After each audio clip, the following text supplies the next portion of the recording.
Perfect. Welcome, everyone.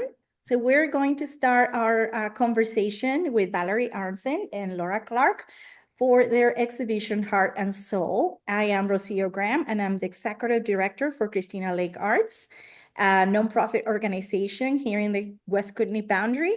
And we are a community space, an exhibition space that is trying to amplify quite a variety of conversations around arts and around community. So thank you for joining us today.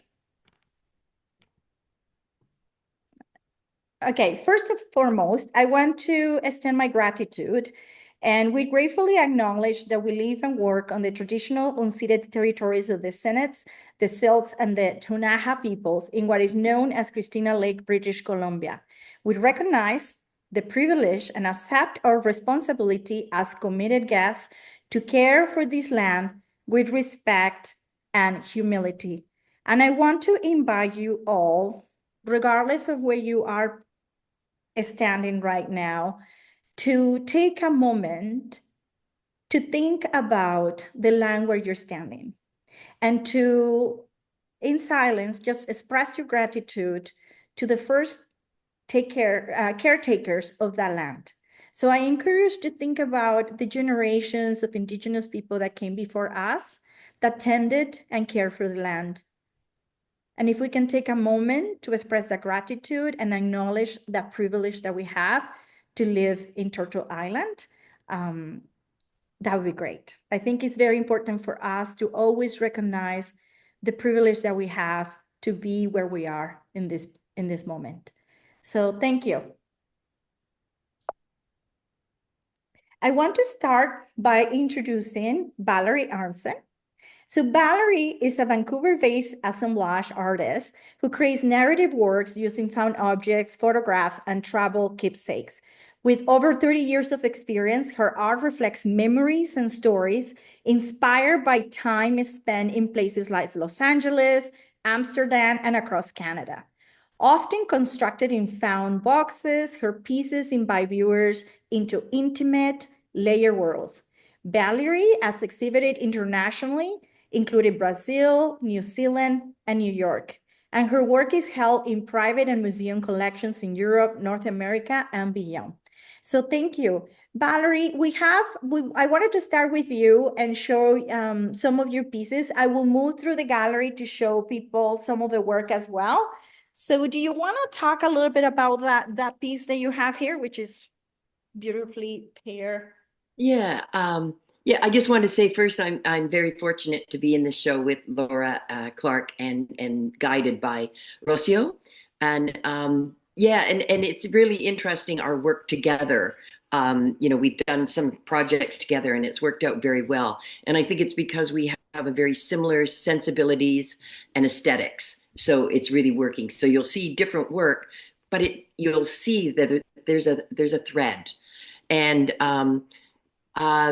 let's see, Bohemia. I just wanted to say, right, when I travel in different countries, which you'll see some work from different countries, I need to create art to just complete that trip and memory and bring it back to me. And then I can just think about where I've been and the people I've met and appreciate the countries that I've got to visit. I just want to say before I start, I am an atheist. I know it doesn't look like it, but I do appreciate the human need for sacredness and spiritual beliefs. So moving on to Bohemia Rhapsody, I'm so inspired by color and women, flowers. And then when I went to Mexico, it was the Virgin of Guadalupe that I met. And you can go to Mexico for lots of different reasons, beaches and beer, or churches and graveyards. And for me, what I learned was that the churches was where you met the women, the Mexican women, and what the Virgin meant to them. It was she's a saint, she's a woman, she's a woman of color, and you could pray to her for anything. And I just loved the way that they would sit in front of her or sit in the church and just be peaceful. And so that's when I created this piece with lots of flowers. And I love the word bohemia. My husband was very good and drank all that beer so I could use the cans. Very helpful. Yeah, yeah, he's very, very helpful. And then this one, the hardest stone. I traveled in Laos and Cambodia, which was quite wonderful. There's and a lot of the life is on the water, and so I wanted to put the Buddha in the water, but of course I wanted to elevate him, and so I put him on the little sticks. And we would go to these, get on the water, and we would go upriver, and we'd end up in a cave, and there'd be Buddhas everywhere, and those were the temples and to pray in. And the other thing that I really was inspired by was every boy spends 3 months of his life as a juvenile monk in a temple. And so I'm just going, I wonder if this is why the people have such a mellow, mellow temperament. They're so lovely there, and a deep, deep connection to nature. So I highly recommend, if you can stand the heat, to go to Southeast Asia. It's pretty magical. And then I think the next one, the next one is Blue Serenity. And like the Virgin, the Buddha makes me feel incredibly peaceful. I adore the temples because they're full of color and ceremony, and to me, this hand floating in the water, in the sea, it looks so restful, and I just think, we need that sometimes in this crazy world, whether you're a Buddhist or not a Buddhist. It just, when I look at it, I just go, and it makes me feel really peaceful. You have other pieces here as well. And if anybody's having any thoughts or observations, feel free to interject. Yeah, and I have one more slide, I believe, Rocio. That is for The chairway to heaven.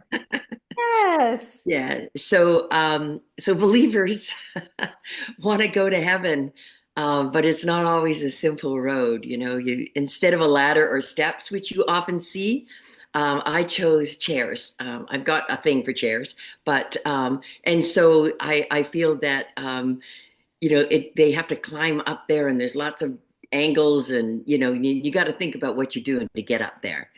And then I just find it really interesting that lots of believers and religions have the same love of God and good intentions, but I don't really understand religious wars.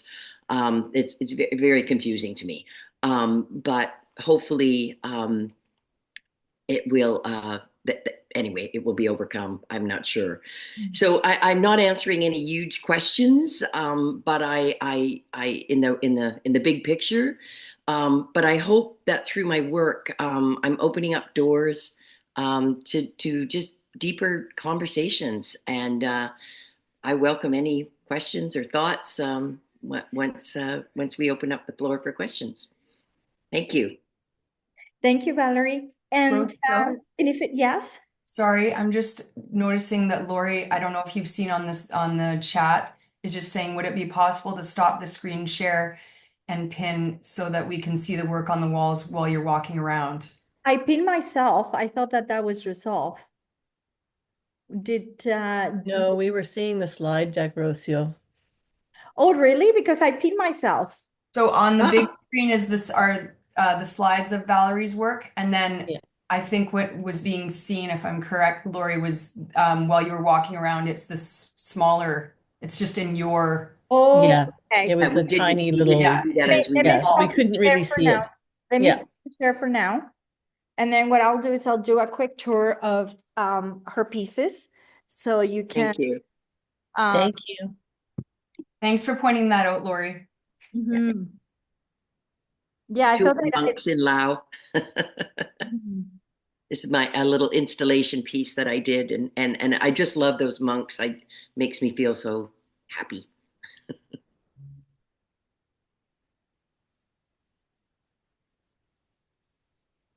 Yeah, and then we have other pieces here at the entrance. This is your entrance piece. So we had one of Laura and one of Valerie. And we also have your pieces here that they are in this little sewing machine, little drawers. And we have this piece, the how to grow a mahogany tree as well. And that's actually a mahogany seed. It's a beautiful seed. Thank you. We have all these smaller pieces with the Buddhas and different elements and allusions to shells, gun shells. And so this is the piece that you were talking about earlier. And also we have this, the Buddha that you were showing. And what is this piece that is in here? I'm sorry? Is this a rock? Yes, it's a rock heart. You can't see it, Rocio. Can you go down a little bit more so people could see? Oh, you can't see Oh, there it? you go. No, Now we no, can. there we go. Yeah, yeah. It just happened. I found a red heart, which is a rock. Mm. Yeah, that's why it's hard to stone. Yeah. And then, like, so I gathered that people didn't see these pieces neither. Ah, yeah. Yeah, it's easier to see now. And my What- work is always made out of either treasures I brought back on my travels or found objects. Those are tin boxes I found in the scrapyard. And Yeah, they look like something that you would use to bake a cake, right? no, what they are is actual. They had a lid and a little file thing in the beginning at the front, and you put them in big slots, and they were in an apothecary wall. Because I found out when I went to Cuba, I saw them. Yeah. So they would put the herbs and the potions and lotions in there. It amazes me because I've been in your studio, Val, and I see the bits and bobs, the collected objects, and then to see how you transform them into a new creation with meaning, and you put together create a new story with these objects, and there's so many layers to it. Yeah, it amazes me Thank you, Laura. how you can do it. I have so much fun. I always tell people I feel like I get to go to the toy box every day. I love your visiting you at your studio because it's just you can see that you've got areas where you're creating and processing how Mhm. things are going to work together and what kind of And also anybody infusion. who's on the talk, if you're ever in Vancouver, please just give me a call. I'm here all the time. If anybody has any questions or observations for Valerie as something that piqued your interest or you found it, interesting. I just want to make sure that One of the things I was going to say, which may come up a bit later, is there's, although Valerie's work and mine is quite different, and we do some of the same mediums, but I don't do assemblage in the same way. There is so much overlap, and there is such a common thread that weaves between our work, not just with subject matter, but in some, like I'm seeing it more and more in terms of behind the scenes kind of process in terms of the layering. I may layer different with different mediums such as resin and other materials, but seeing how your assemblage is also put together, there's a lot of layering and Yeah. figuring and figuring out and navigating how you're going to express what you want to express. So I'm seeing that more and more even on the screen, like looking at the show from here. So it is interesting to me. Yeah, exactly. So sorry, I'm just going to go and move to your work. And I think just to avoid the issue that we have with Valerie, we're going to go through the slides and then I can just do the tour in that way, Yeah, that's nice. Sure. We also have Laura Clark. Laura Clark is a Vancouver-based visual artist whose photograph, mixed media, and ceramics explore the fragility of the human experience to resonance and transformation. Her work has been widely exhibited across British Columbia and is held in private collections. In 2022, her series Dissonance was featured by Broad Magazine, followed by her 2024 solo show Ephemeral Echoes at this gallery. That same year, her collaborative short film Perennial premiered at Seattle's Local Sightings Film Festival. Deeply engaged in her community, Clark believes in art's power to preserve memory and inspire meaningful change. And we see one of your images here. Do you want to talk a little bit more about this image?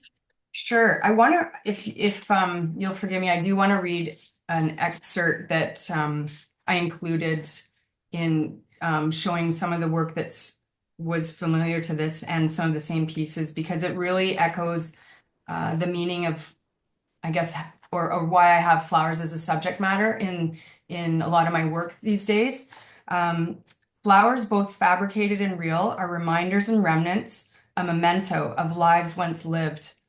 The significance is in the meaning and sentimental value given by those who place them. In each sculpture within each moment, the essence of being in that moment is preserved. This is a way to hold on to and embrace time, even as we grapple with fragmented memories that time itself may distort and dilute. As with all that lives, these flowers will come to an end in time, but perhaps not all is lost. Even with the eventual decay of the flowers, the beauty, the sentiment, the purpose still remains, and time is not forgotten. So for me, what you're going to see, and really the work, whether it's resin sculptural pieces or lens-based, the photography, it really is about time, memory, nostalgia, sentimental value. With the resin pieces, for instance, I really wanted to, I guess, conceptually capture or freeze a moment. I really wanted to kind of encapsulate a memory, a feeling, a sentiment, and make it something that may seem intangible into something more tangible. And the resin pieces, for instance, again, very conceptually, I really wanted it to seem like a page out of a book, or a story, part of a story or someone's life, a memory that you're holding on to. And so I was looking for different ways in terms of my process to kind of create that feeling of a page. And so even in the details of the sculpture itself, the way I was able to make the form to create there's these pages on the side. You'll see on the sides at the top and bottom that it's almost like a paper, like a folded corner, to sort of emulate that feeling. This piece is called Recollections. It's up on the screen now, and it's about probably 10 thin layers of resin. And so I really wanted to layer it, and there's a broken vase there, which has all the cracks in it. And there's a photograph of fabric flowers, silk flowers that I took.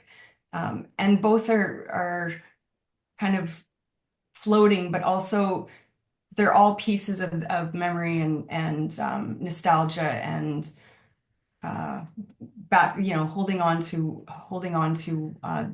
those feelings that you may have for a loved one.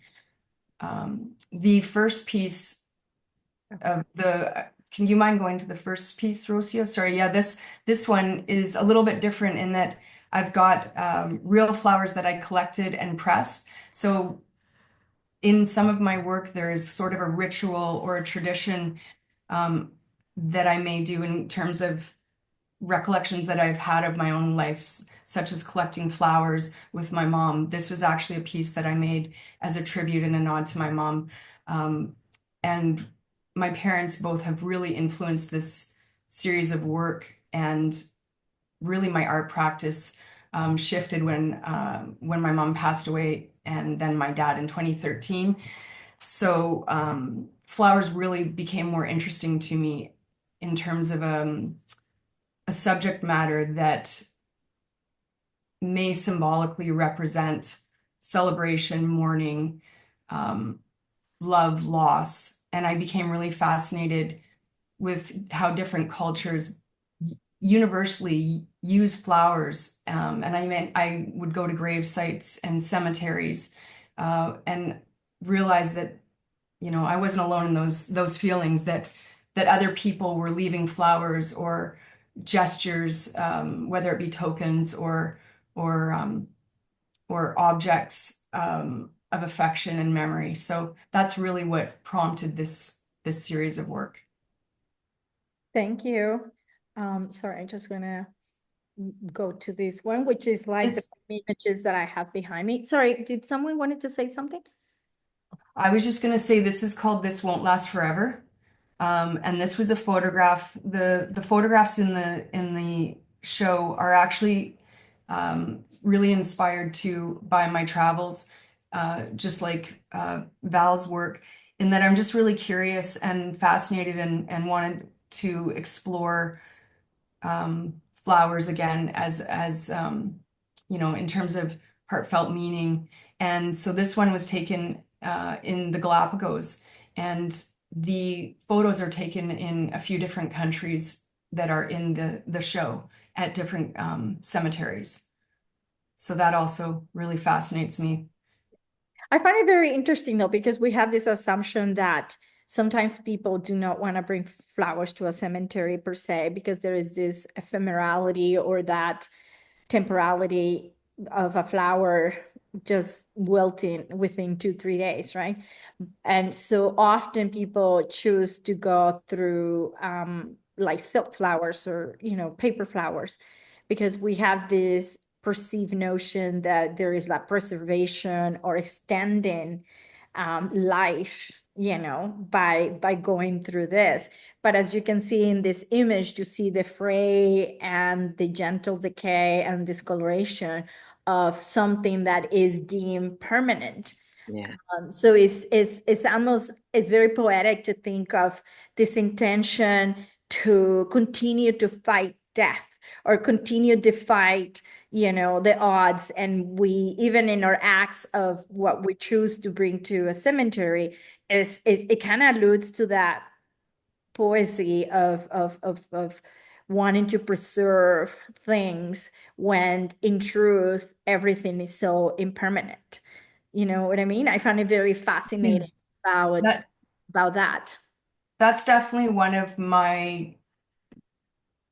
the why I'm using. I was initially only photographing real flowers, and then it struck me there was so when I'd go visit my parents where they're resting, and I would see all these, fake flowers everywhere. But then I realized, no, with time, they won't last forever either.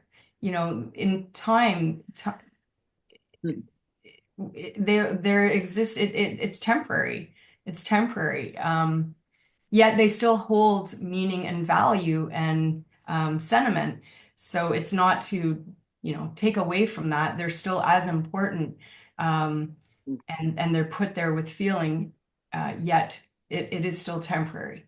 It Mhm. doesn't endure. Yeah.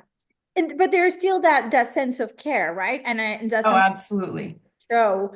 And like one of the things that I found it very interesting in both of your work is that intention or highlighting how humans put some acts of care into those connections, whether it's connection to divinity, connection to the departed, the people who have passed away already. So we have that desire for connection and for sacredness. And so I see in both of your work that intention and that that power. So and I see that you included some of your process images here.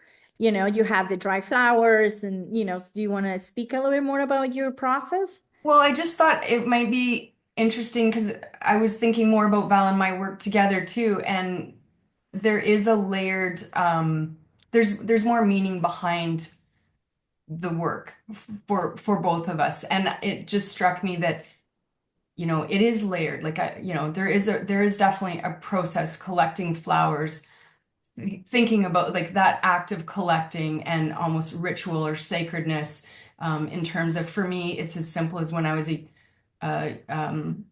young child with my mom collecting flowers, camping, sort of thing. So there was these traditions that, were heartfelt and shared, that may be simple, but also are vivid memories and meaningful.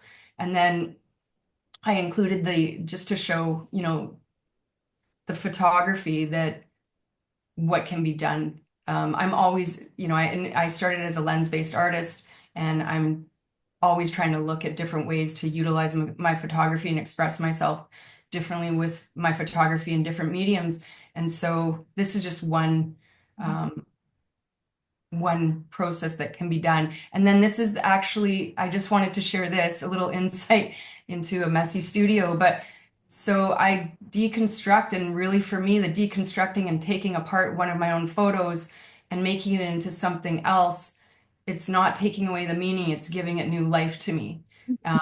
It is all intentional. And then I just want to show that this is just to show you how simple process can be.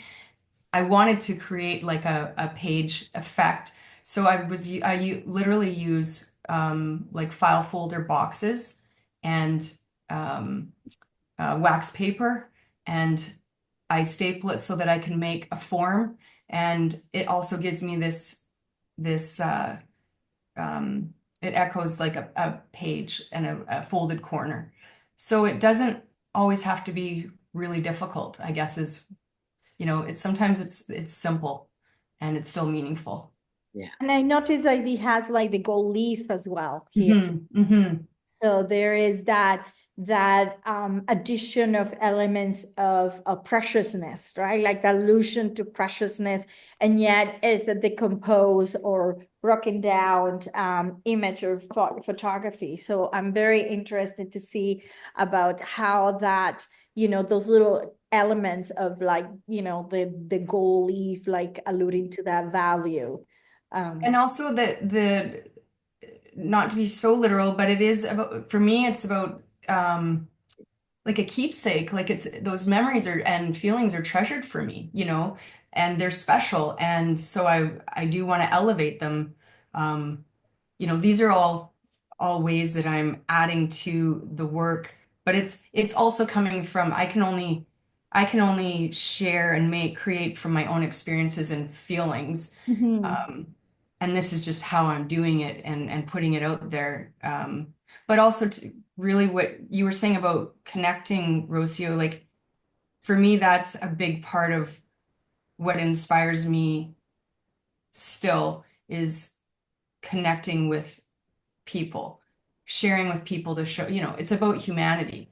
There's these universalities with all of us. We all come from different experiences, but for me, that's really important. And when my practice shifted, I was going through a lot of grief with the loss of my mom, and then with my dad, and in particular my parents, and it can feel lonely. And I think this is what I was realizing looking around, that no, I'm not alone. There's a lot of people that have experienced, are experiencing, and I could see with all the flowers, there's a lot of people that are showing their affection and love still, and that can endure over time, even if the flowers, and whether they're fake or not, even if they don't, those feelings can still be there. Well, I love when you were talking about the, encapsulating emotions, encapsulating a time or a memory. Because just in your encapsulated pieces, you have photographic elements, but there's some of them, they have what it looks like ashes and elements of nature, or things that you will traditionally find when you're going to someone's, grave jar, and then you're collecting tidbits of that space. And then you see these flowers, and unfortunately the lighting here, but like you see those details of the fray, and there is some, it's very poetic and also very deep when we start looking at those pieces, things that you usually, when we go into a graveyard and we see you know, tokens of love, that they have been faded away. But just because they're fading away, do they actually lose, the meaning or of the love or that intensity of that intention and that connection, right? Right. Thinking a No, lot. absolutely. Yeah, I've been thinking a lot about because both of your work seems to be very, very concerned with the themes of what, as humans, we do to maintain that connection, whether it's connection to others, to connection to the spirituality, self, the landscape. So I'm very oh, there is another one which has gold and it's an encapsulated flower. I think too, like for me, there's a realness and a rawness. Like I try and pay attention. I mean, those are, to things that we may not necessarily take the time to look at or that may seem ordinary, Mhm. but someone put like that's a fabric flower that is rotting with cobwebs all over it, and someone took the time to put that Mhm. there for someone else, right? And that fascinates me. Like I'm really curious about all of those things, or who put it there, or who it was they're putting, how they were, who they, how they were related or not, or who the person was to them or and is Mhm. maybe. But yeah, the gesture of remembrance, but also as much as, a lot of my work seems to be about life and death and Mhm. love and loss and those, one with the other, that, we all have those experiences and whatnot. It's really about the beauty of living Mhm. at the end of it. Whether people see that or not, it's up to them. But really, I think where I'm going with my work and where my intent is that it's really about the beauty of living. And you know, the other thing is a lot of people are not comfortable with talking about death. And I understand that it can be a difficult topic, and I respect that. That's fine.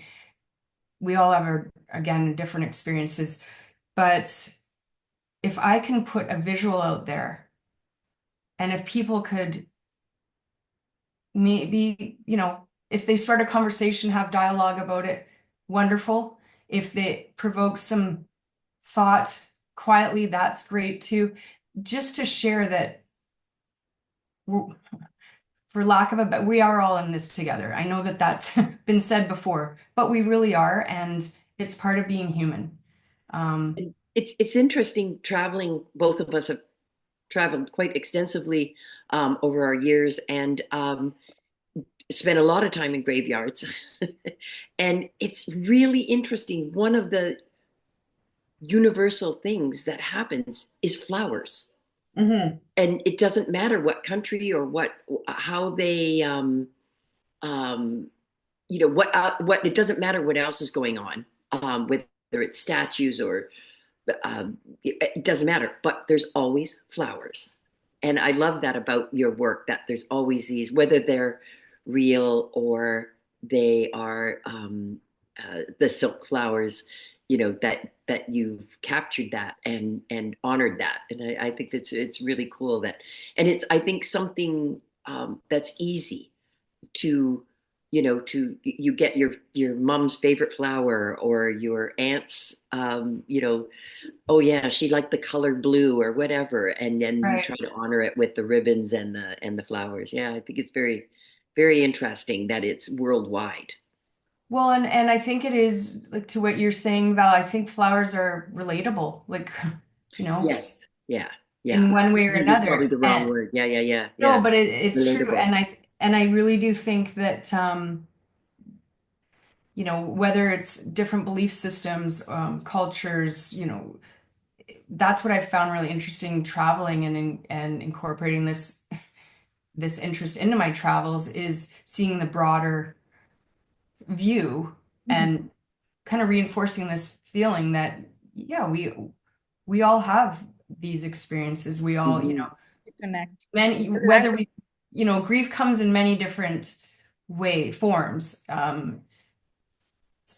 Yeah. So, yeah, that's kind of what's behind my work. And Mhm. I find it very powerful, because often we want to photograph the lusciousness, like Mm, the abundance and, the beauty Mhm. of flowers, but choosing to go and say, no, I'm going to photograph the fading, the ephemerality. I find it so powerful when your images are very, very strong in that perspective of they have so much meaning, because when you look and it's like, okay, is there a fray silk flower, and what is it about? And you start thinking about, for me, I start thinking about, like, whose graveyard is this? Like, who was the person that brought flowers? What was the relationship? What is the story, right? And these are stories of love and stories of care and stories of grief and stories of connection, which I mhm. find in both of your work, they're the same, right? Like, I mean, Valerie, we were talking when we had our event here with the community. Um, like, people were like very surprised when you say, yes, I'm an atheist. And everybody's like, whoa, like, why are you presenting so many elements, that iconography related to religious motives? And when you say, well, because I am very interested in that, how we assign sacredness. Yeah. When you go to a place in Thailand and you climb a mountain, and then a cliff, there is a shrine, or you go into a cave in Mexico and you dive into the belly of the earth and there is a shrine. And so and it's always in places of nature, right? Like, it's always elements of Yeah. water, like sacred spaces. And so how we as humans, we go into this and we decide that this is a sacred space. It's a sacred space because we assign that value. We assign that act of care. And what I could see in both of your work is that intention to show humans' need for showing care. You know what I mean? Mhm. Yeah. And I think also vulnerability. I'm with the, like, when you were saying about the frayed flowers, or there's flowers that are wilting in photos or what have you. To me, it's also about vulnerability, and that there's a um, well, it just reinforces our existence. We're all vulnerable. Mhm. Some may be more vulnerable than other, but it is part of being human again, and that it is temporary, and that we're vulnerable to that. Um, for me, it's about time and space, and how time does affect our existence, and that it is continually, it's in motion. Whether I'm trying to freeze a memory in resin, whether I'm trying to hold on to something for myself, time continues. We don't have control over a lot of things. There are things that are for sure in this life. Right. Um, Exactly. And so and then just to engage the our wonderful guest today, I want to ask a question. If you feel, just jump in, unmute. Like, from all this conversation what we're having, how does it resonate with you? Do you feel like you relate to the work, like, the acts of care, they bringing flowers to the cemetery, or like visiting a shrine? What is it about this work that perhaps has curiosity or resonance? Can you please share with us?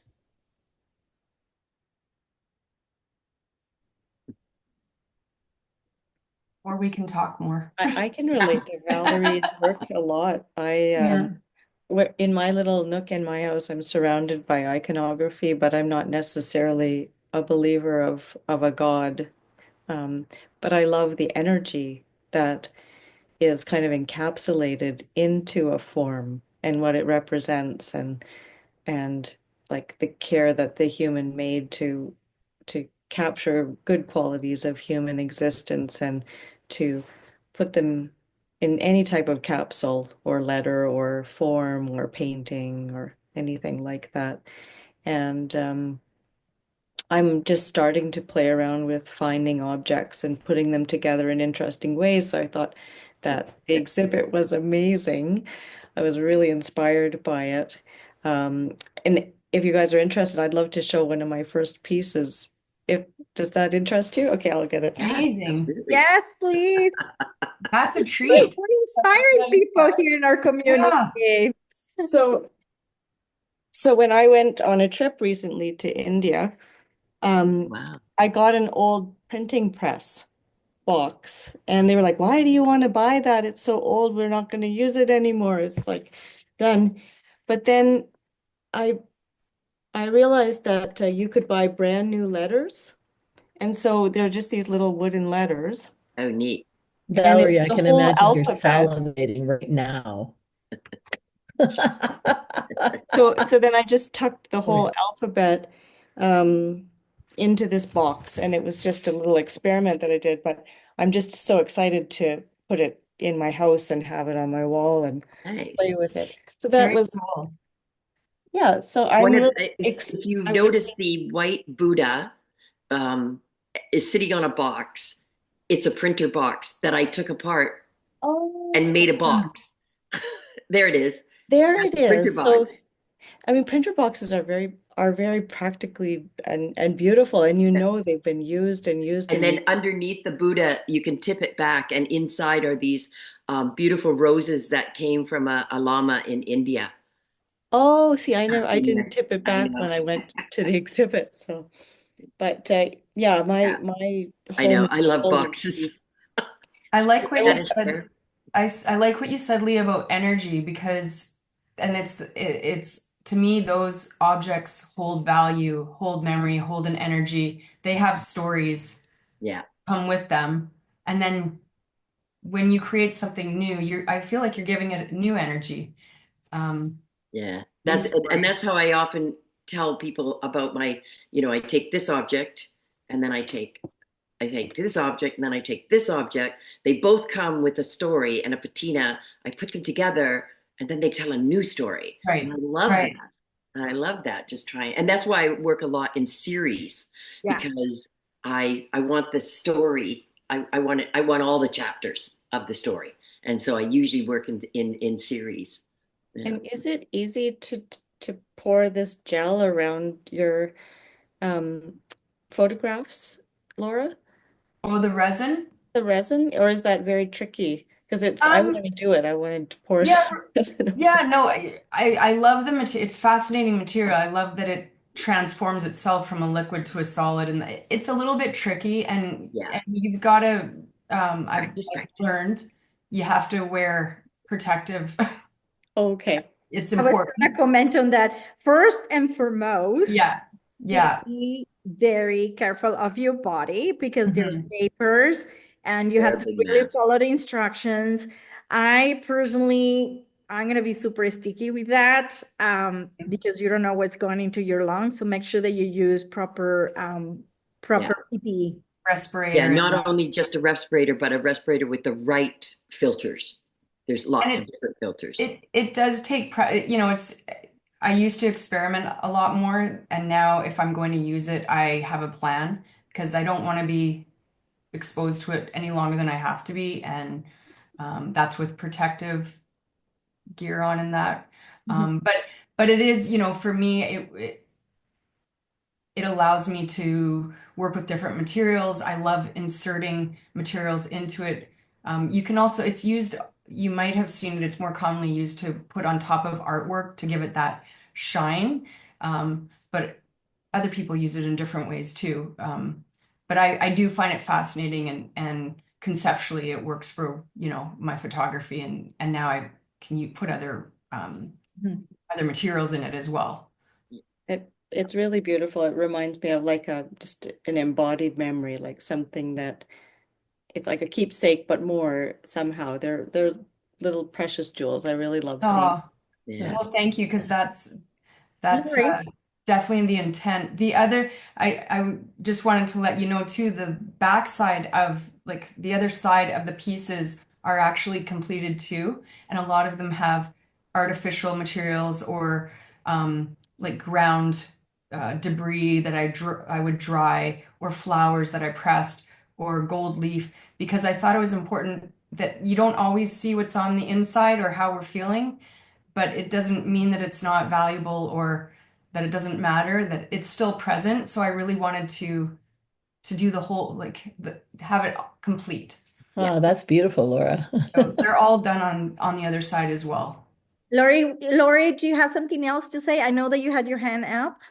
Yeah, I guess I was just going back to your original question, and both Val and Laura's work, like there's this feeling of faith that there is something bigger than ourselves, I think, that we are connecting to when you build a shrine or you lay flowers on a loved one's grave or you capture a memento of a moment in resin or whatever.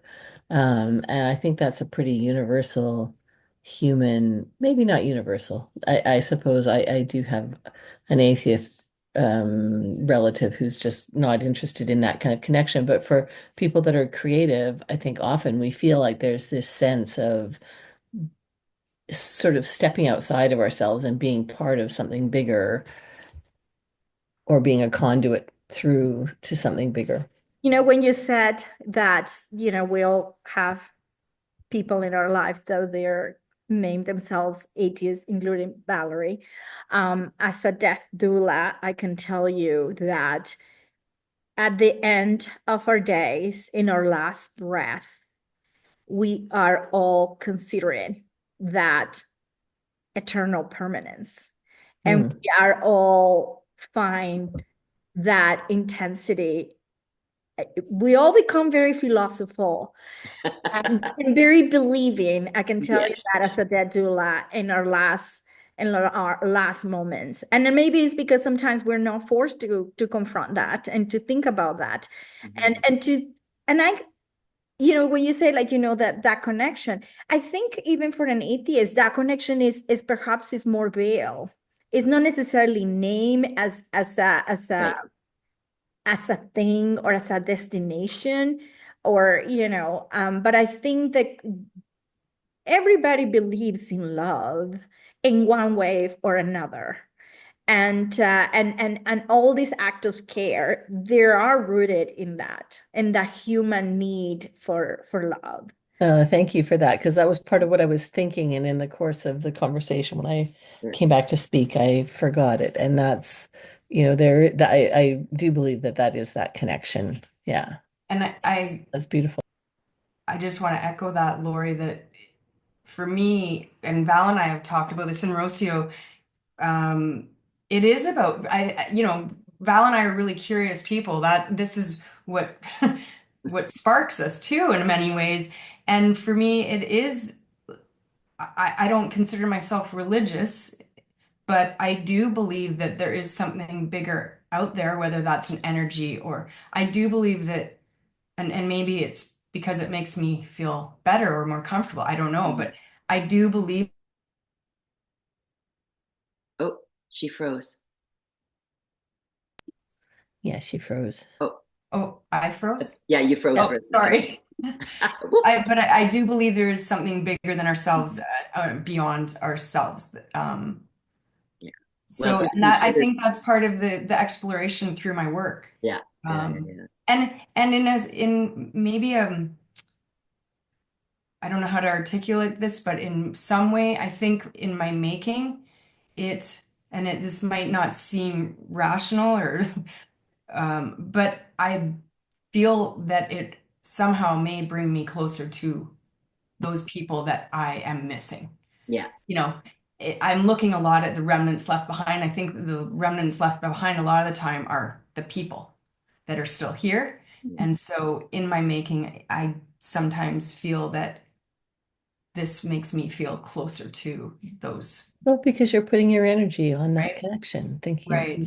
that's where you're putting your energy. Yeah. Yeah, it's beautiful. I'm finding that as well, I'm older, and my friends and family, as they pass away, I find now I have to make some little shrine. It can be as simple as just a flower and a candle, or I can actually create a box that to think about them. And I find that I never used to do that, but I do it more and more often. It's so important. So, something's in there for sure. And objects have a lot of energy, right? Yeah. I mean, I went through the passing of my godmother in December, and she was a very important figure, especially since I moved to Canada. And she gave me this very cheap necklace that she probably had it in her drawer and she didn't know what to do and she just passed it on. Nothing's really significant. But as she passed away, I kept thinking about that, something so mundane, so something that is just not necessarily of a lot of value monetarily.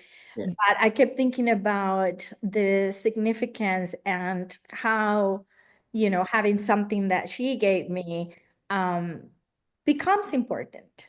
We assign that value. We look at these Right. objects and we seek that connection, like we just see people like, oh, I have my grandfather's watch, or I have my mom's cookbook, or all those little things that continue that connection to them. And Yeah. it doesn't have anything to do with religious beliefs, but it has so much to do with that connection.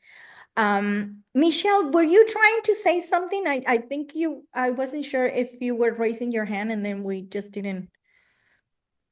What I have to say has actually been expressed beautifully by others. I mean, I am really struck actually by the work that Val and Laura have done. And I mean, Val, I mean, looking at those pieces, I mean, what I'm seeing is that when I look at them, it's like I feel like I'm looking at a contemplative moment. And Oh, that's lovely. yeah, there's something really beautiful about that. And it's like a space I can sit in when I look at your work.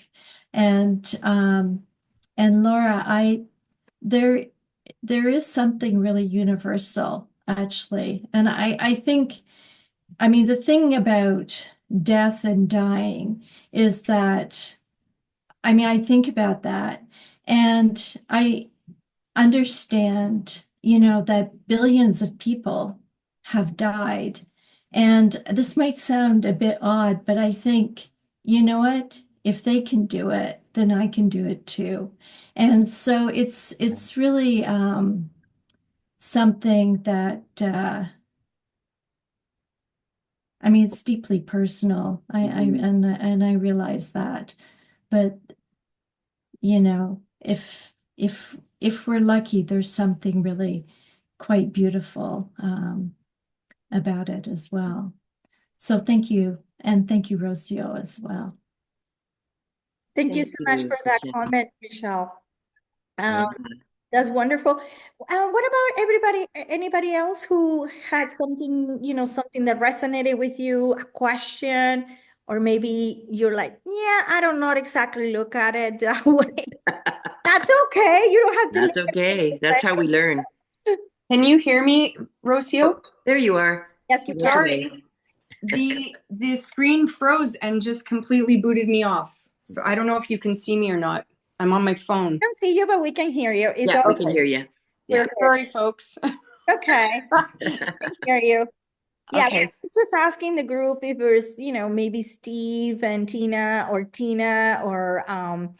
Nicole, or I don't know, anybody else Laura, anything that you feel like, you know what, I don't agree with that, or like, that is a question that I have, observation.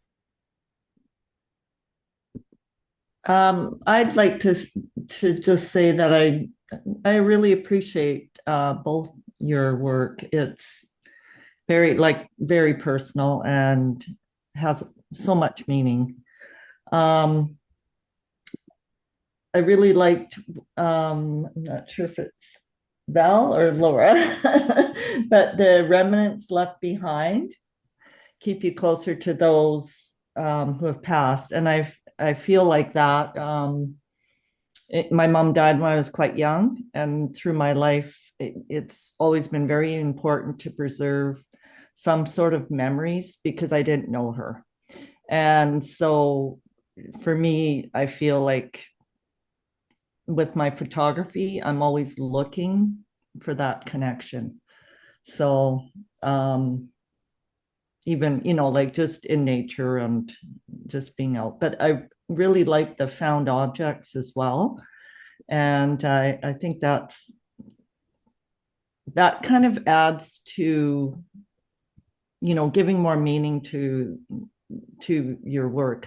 You can see that because it's very personal, the things that you find that mean something to you. Mm. So yeah, I really appreciate that.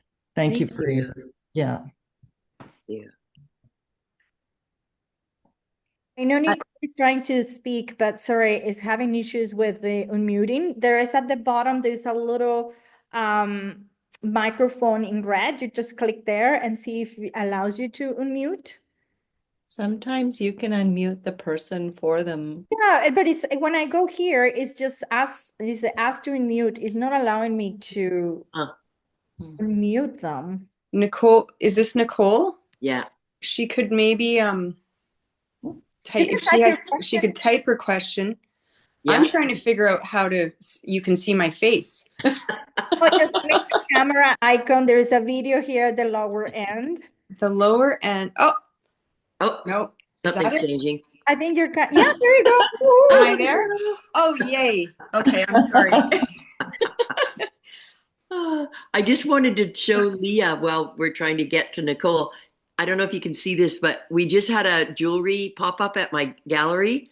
And this is a rose, a real rose that is encased in resin that like what Laura uses. Her name is Mona Sahili. And they're my new earrings that my husband just bought me for my birthday. You're so beautiful on you. Aren't they? Yeah, she does amazing work with flowers. Yeah. Anyway, you can go for it. Just be careful. Watch out some YouTube videos or something. Get a book. I was so sad to miss your opening. So when Rocio said that you're going to have one more of these discussions, I jumped right in. It was nice to see you, Val. I know you missed that one, and I knew you were really going to enjoy it. Oh, we got Nicole. There's Nicole. Yeah, that works. Please. No, I just wanted to say thank you for the artist talk. It was exactly everything I needed to hear at this moment in time.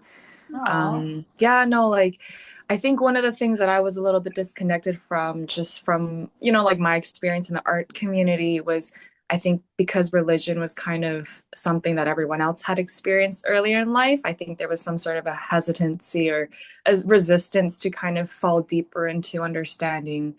I don't know, I think there's a lot of that. And I think because I came from a very atheist background, but being in my culture, spirituality is something that's very rooted in my lineage, but not so much religion. And I came to find myself very, very curious about different religions later in my life. And I found it very kind of interesting how, as I became an artist later in my life, I felt like sometimes the conversations can't really mix. And I think one of the things that was very transformative in the past year was I really did take a break completely away from just art in general. And I really did things that I never normally wouldn't. I really dived into many different religions and went church shopping. And I felt like there's these things that I could never really understand until I did that. And I think one of the reasons why I was very quiet in the art community was because there's not really so much a fear of judgment, but just kind of the things that I understand from what I can learn about religion and scripture or just, you know, I love listening to talks from monks. Like I just love filling my ears with this stuff. Sometimes it's just enough for myself, but to hear like an artist talk and just to see that the show exists, I think it kind of blurred the lines for me and gave me a lot of clarity in how I don't have to hide these aspects of my life that are very, very, very important for my practice. So thank you so much. Oh, that's That lovely. means a lot that you're so forthright and honest. And this is as an artist, as a person, Nicole, like this is what it's about for me, is that connection, and also not making, but hoping people realize and are inspired to share like this, or realize that they're not alone. You know, that I mean, I have more questions, and I feel like the older I'm getting, the more questions I have. I have more and through my art, I'm exploring those, and I'm curious, and you know, I don't know if I'll ever have the answers, but you really you nailed it in that a lot of it, I think, I don't want to speak for Val, but we have talked about it. So I'm comfortable saying that for us, it is spirituality. And we were talking earlier this morning, this work isn't about judging others at all. It's the opposite. It isn't about critiquing how people live. It's actually about respect and love and kindness, leading forward with that. And for me, a lot of it's about hope and faith in humanity, and that, you know, there is room and space for all of us, but we do love, we do experience loss, we do, you know, we are vulnerable, we are fragile, we're flawed, and that's okay. You know, all of those things are perfectly human and normal. I feel like though we're not all comfortable talking about it, and that's okay too. I find in my studio, it's really interesting when people come for, you know, different shows I've held, and they come in, and it is, I never used to say I was an atheist. I have a small little story on, you know, that's written down that people can read. But it's been really interesting since I've been saying that I'm an atheist. I mean, I am spiritual. I'm not, I guess, a total atheist, but you know, that's how I was raised. But it's when I say that word, it's like opening up a little door, and they go, oh. And then I have these amazing conversations with people, because they're going, oh, she's not trying to convert me or whatever, you know, anything like that. She just wants conversation. And I've had some beautiful conversations. And then it doesn't always end up about religion, you know, it can just end up about memories or connections, and so I'm glad that you came, Nicole. Thank you, and thanks for sharing. And I mean, isn't art about expressing ourselves and you know, freeing ourselves so that we can share our stories? And I really do believe I might even have the same experience as you, Nicole, or Val, but I can't create the same thing you do. Like it's informed by who we are. You know, I feel like you can see that in people's work. It's informed by our experiences, our beliefs, our values, all of those things, you know, how we're feeling. So I think it's important as artists because we're all different, and it is important to get our work out there so that people can connect or resonate with it or not. And that's fine too. But sharing it is important. Keep the conversation going.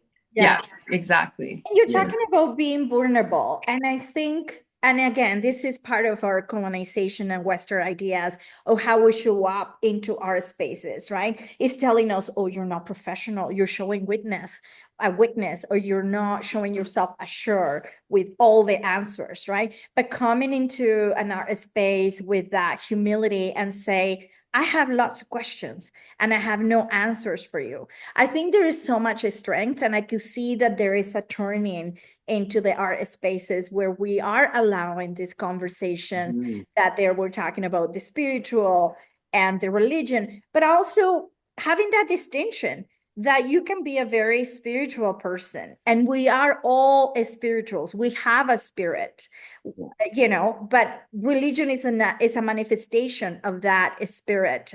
You know what I mean? So there are two different things. There is the manifestation, and there is also the spirit, right? Like you have that inner conversation with you. That's your spirit. So when someone wants to, you know, and I could see, you know, Nicole, that fear of, you know, talking about something that you feel, well, I don't know, you know, I'm not representing all the Buddhists of the world, and I'm not representing all the Catholics or all the Christians or all the from different, you know, religions that there exist, you know, like whether, you know, you can't speak for all the Muslims. So, you know, like there's all these different manifestations of a spirit. But what we can speak of is your own experience, your own human experience through that conversation with your spirituality. And nobody can poke a hole on that, because your human experience with that manifestation is yours. You know what I mean? And I think that we need to really give that power to people to say, it's okay. It's okay that we're coming broken with half questions and half answers. It's okay. It's okay. That's good.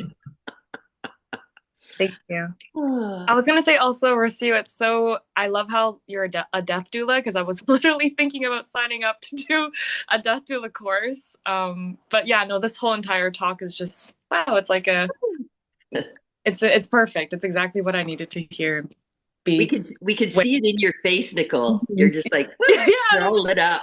So happy. Thank you, That's everyone. fantastic. Well, we live for this. We were just talking earlier. We were saying, oh, you know, we had one of those days. But I'm just so excited to be here with you all and talking about all the things that I love to talk about. Yeah. It's like being among friends and then just being sincere and honest, right?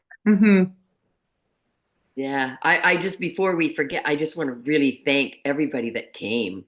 Me too. Or that is here and that had to leave. I just think that is fantastic, and taking the time, because I know everyone's got their lives and it's busy and full, but thanks for taking the time, and thanks for sharing and spending time with us and being interested in our work and supporting art and artists. And Rocio, you're amazing. And thank you for all you do. And it's a heartfelt thanks to you and Val. You're incredible women, and I'm going to get teary-eyed because you give it your all. Yeah. We had such a good time. Anybody apply to this Arts on 3, because we had such a good time. Yeah. The community was so excited. The community was fantastic. Yeah. Amazing support. Yeah. It was great. I mean, that day was so buzzing with energy and conversations and a lot of rawness and honesty. Yeah. And obviously that's a testament to your work. Well, I guess they're doing the cleaning now. I guess they're trying to kick us out. Oh, I guess we are at the. So thank you all for all coming today. We complete, and I'm going to start. I'm going to stop the recording now.